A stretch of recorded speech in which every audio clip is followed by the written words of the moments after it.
Hi everyone, welcome back. In today's video, I'm going to share with you fall signs that I created with products purchased at the Dollar Tree.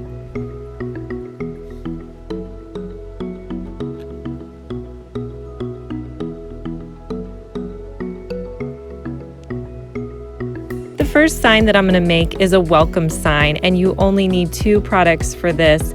I got a clear tray at the Dollar Tree as well as this welcome sign that has a real fall flair to it that I got in the stencil section.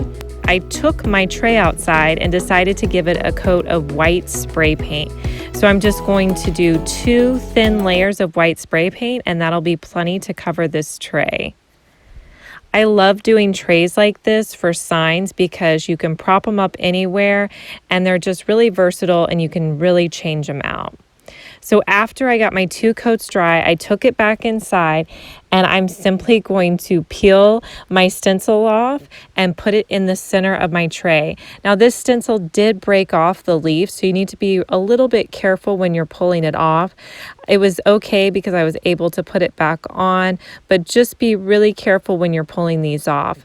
And the trick to putting these stencils down is just to gently put it down and make sure it's centered before you smush it down. Right here, I decided I didn't like where it was placed, so you can always change it as long as you haven't really pushed it down all the way.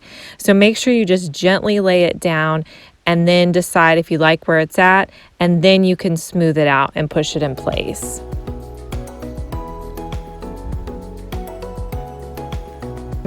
This sign definitely hung over the edge, but that didn't bother me. If it does bother you, you could always cut the leaves off so that it fits in that center section of the sign. So I'm just putting those leaves back on that fell off. No big deal, and you couldn't even tell that it broke off.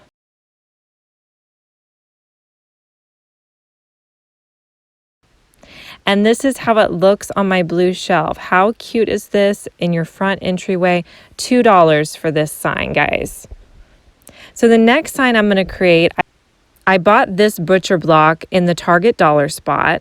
I also picked up this burlap ribbon as well as this stencil from Dollar Tree. And I'm just going to be using the top part of this stencil. So the first thing I'm going to do with this butcher block is figure out where I want my stencil, and then I'm going to put this burlap ribbon at the bottom. I love this ribbon. I think it just looks so great on so many projects, and it just kind of adds that warm touch.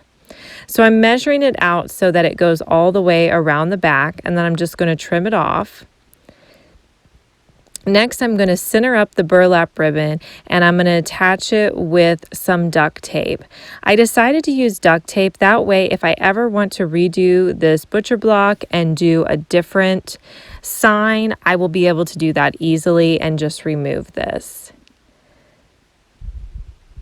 Next, I'm just going to cut off any pieces that are fraying out.